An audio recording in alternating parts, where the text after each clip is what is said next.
4 hours in a day. I think the first hour is about your talent. I think the last hour is about your talent. But there's 22 hours that has nothing to do with your talent per se.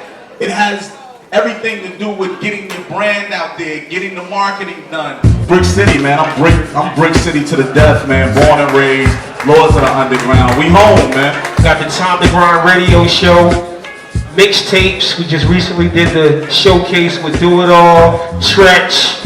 Further, and with more placements with BMI, so it's, you know, it's kind of a double-edged sword. ASCAP being a membership base, so as members, individually you guys have more of a voice as to how things are done, how it's run. You know, they come back to their membership. So if you're looking to move to one of the other, there's a way that you end that contract, unlike CSAC. Years ago, Lords of the Underground, man, we had platinum and gold success in the 90s with Lords of the Underground, various hit records. And I think that it depends on the person now. It depends on the artist, it depends on the team, it depends on the unit, the production of what you guys are doing and what's your goal. 35% that they just hold as a reserve, right? Break down that. Now they got the 360 deals, man. Now you giving up publishing, exactly. marketing. You're paying, depending on what kind of management contract you sign, you were paying anywhere between 15 and 25%.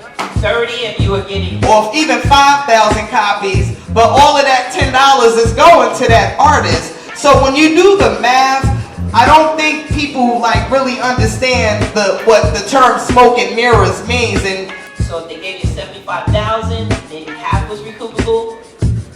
So you got a number of recoupables, then you got the recording budget. You go to where people are doing that, you open a book, you ask questions for individuals that have made it, you ask questions of those already making it, and you do just that. Do what the industry is doing on your level with your financing. You work with what you have in your means. There's a couple of books, Think and Grow Rich, all the CEOs, and one of the biggest things is when you don't have financing, then you need to be creative. You're not creative, you know someone who is in your family who has time, you ask them. You really develop each aspect of it yourself. And that's it, and have fun and enjoy doing it, because you learn a whole heck of a lot. The more that you can do without needing help, the more valuable you are. When you don't need necessarily a stylist or a makeup artist, or you have someone who's dope. My sister will come and style me. I do my own hair, I do my own makeup. So when the label picked me up, they were like, "Who styles?" The more you could do without needing help and reinforcement, the better it is. Because like the last question that someone asked when they said, "Is it a bigger deal to have a record deal now or back in the day?" I mean, for me, I think back in the day was basically what I'm saying is, like Haze said, learn all that you could learn and don't just say, "Well, I'm a dope rapper, why isn't anyone looking at me?"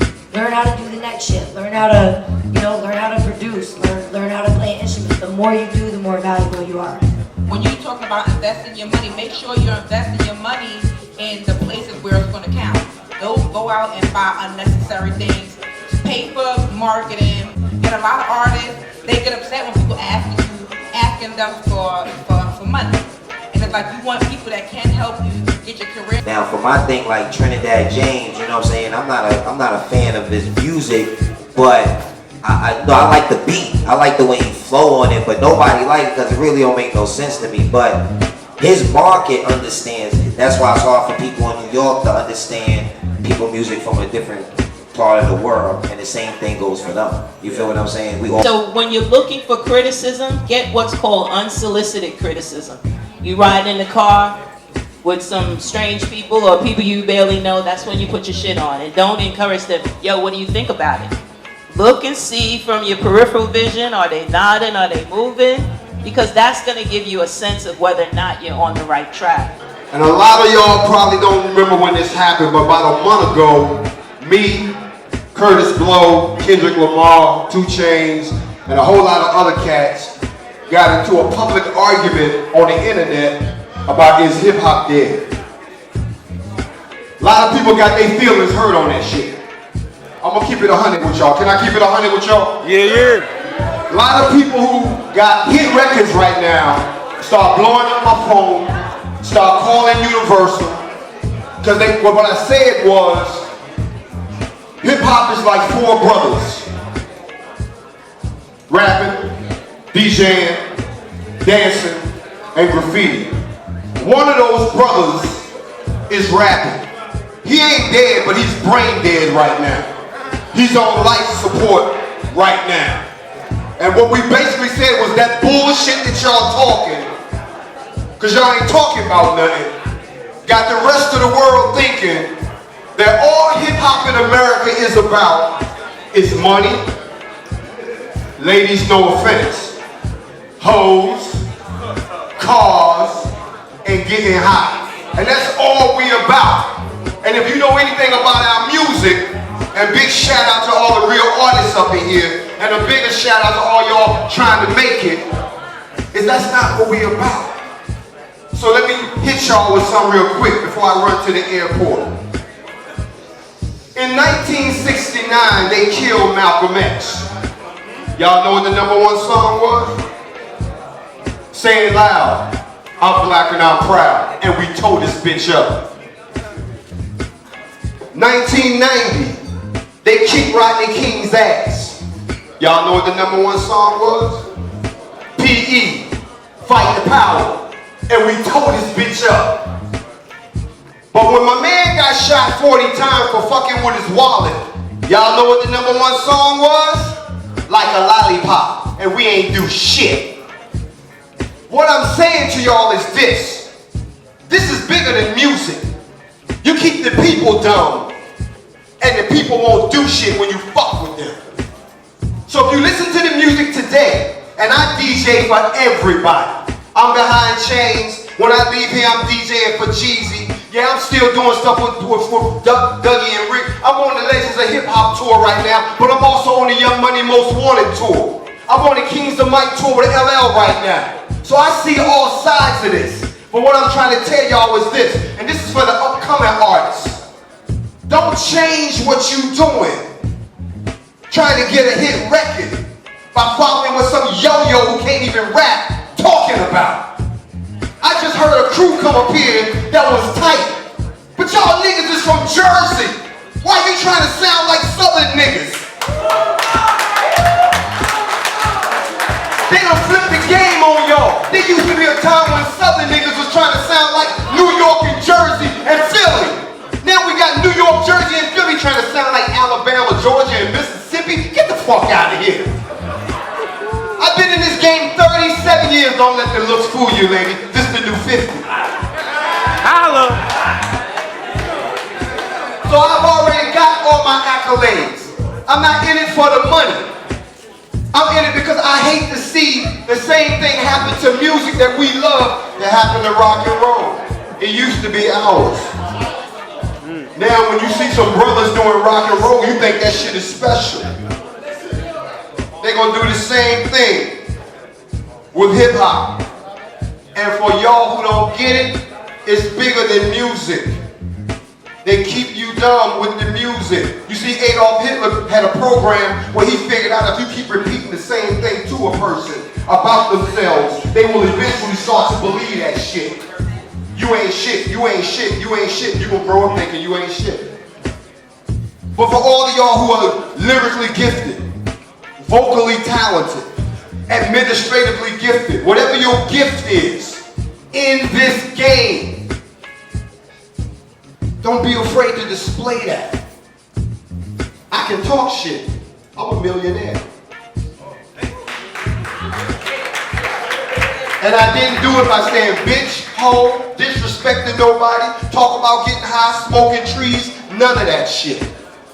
I sit in the executive offices at Universal. I can sign your ass right now. But I'm not signing no bullshit. So when my mans and them reached out to me and we started talking to Juan and I build, and SK and I build, I decided to fly into this motherfucker like I did, and when I leave, I'm going right back to the airport, and I'm going right back into the business with the same niggas I'm talking shit about. Because I got to pay them bills, yo. Gotta get that money, yo. Do it because it's your passion. Don't do it because you can't do nothing else.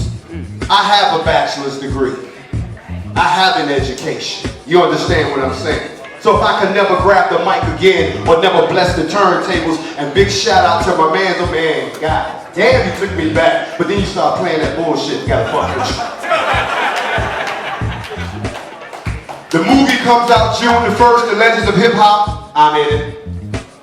I'm already out on tour to LL, Kings of the Mic.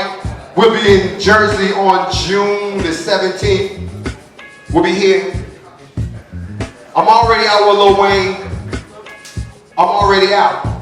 What I'm telling y'all is this. I'm with these niggas, and they laughing their ass off. Because that bullshit that they make up while they smoking a blunt, I see some dedicated people out here trying to do their thing, imitating them. And y'all more talented than that. Y'all should really give yourselves a hand. Y'all pull this shit together right here on your own.